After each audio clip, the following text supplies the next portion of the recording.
Hello friends, welcome to Vadipatti அம்மா சமையல்.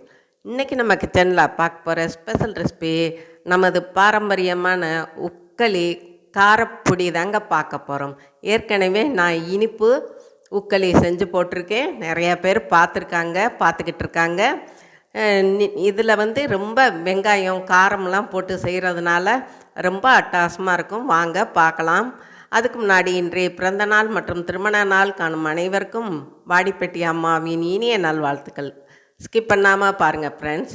இப்போ ஒரு கப்பு ராகி மாவு எடுத்திருக்கேன், அதாவது கேப்ப மாவு. வெங்காயம் நல்லா ஒரு கப்புக்கு போட்டுக்கலாம், பொடியாக நறுக்கி. இப்போ காஞ்ச வத்தல், அதுவும் நம்ம காரத்துக்கு ஏற்ற மாதிரி போட்டுட்டு, ஜீரகம் ஒரு அரை ஸ்பூன் போட்டு, கருவேப்பிலை, தேங்காய் துருவல் ஒரு 2 ஸ்பூன் போட்டுக்கலாம். தேவையான உப்புத்தூள் அதுவும் சேர்த்துக்கலாம். சேர்த்துட்டு ஃபஸ்ட்டு நல்லா கையால் கலந்து கொடுத்துக்குருவோம். இந்த காரமாக வெங்காயம்லாம் சாப்பிட பிடிக்குங்கிறவங்களுக்கு இது ரொம்ப ரொம்ப அட்டகாசமாக இருக்குங்க, சாப்பிட பிடிக்கும். பாருங்கள், கொஞ்சம் கொஞ்சமாக தண்ணி ஊற்றி பிசைஞ்சுக்கிருவோம். மொத்தமாக ஊற்றிடாதீங்க, தண்ணியாக போயிடும். இது நம்ம பாரம்பரியமான உணவு தாங்க, அதெல்லாம் நம்ம மறந்து போனோம். இப்போ பாருங்கள், இந்த மாதிரி நம்ம கெட்டியாகவும் இல்லாமல் தண்ணியாகவும் இல்லாமல் நல்லா பிசைஞ்சுக்கிறணும். சப்பாத்தியை விட கொஞ்சம் லூஸாக பிசைஞ்சுக்கலாம். இப்போ அது இருக்கட்டும். ஒரு கடாயில் நல்லா ஒரு 3 ஸ்பூனுக்கு எண்ணெய் ஊற்றிக்கலாம். ஊற்றிட்டு நம்ம இந்த கேப்ப மாவு பிசைஞ்சு வச்சுருக்கோம் இல்லையா, அதை எடுத்து இந்த மாதிரி நம்ம அதில் அழுத்தி தட்டி வச்சுக்கலாம். பாருங்கள், இப்படி அழுத்தி கை விரலால் இப்படி அழுத்தி நம்ம வச்சுக்கலாம். இப்போ வச்சாச்சு. உங்களுக்கு கை சூடாக இருந்தால் தண்ணியை தொட்டுக்கிட்டு நீங்கள் இந்த மாதிரி தோசை அடை மாதிரி இப்படி தட்டி வச்சுக்கோங்க. இப்போ இது ஒரு பக்கம் நல்லா வெந்துக்கிட்டு இருக்கோம். ரொம்பையும் நம்ம வேக விடக்கூடாது. ஒரு பக்கம் வெந்துருச்சு, அது மேலே உங்களுக்கு பார்க்கும்போதே தெரியும். பாருங்கள், கொஞ்சம் கலர்லாம் சேஞ்ச் ஆகிருக்கு பாருங்கள். இப்போ அதை நம்ம பிரட்டி விடணும், இல்லாட்டி கறி போயிடும்.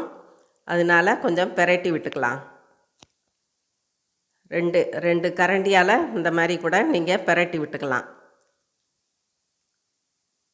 இது கொஞ்சம் எண்ணெய் ஒரு 2-3 ஸ்பூன் ஊற்றினாத்தே நல்லா இருக்குங்க, டேஸ்ட்டாகவும் இருக்கும்.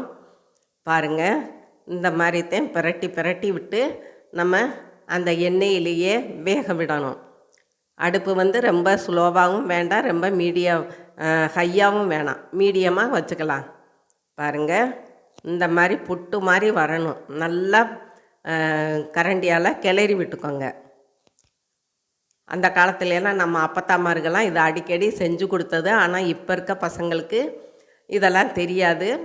நிறையா வெங்காயம், அந்த காரம் இந்த உக்களியில் இறங்கணும்.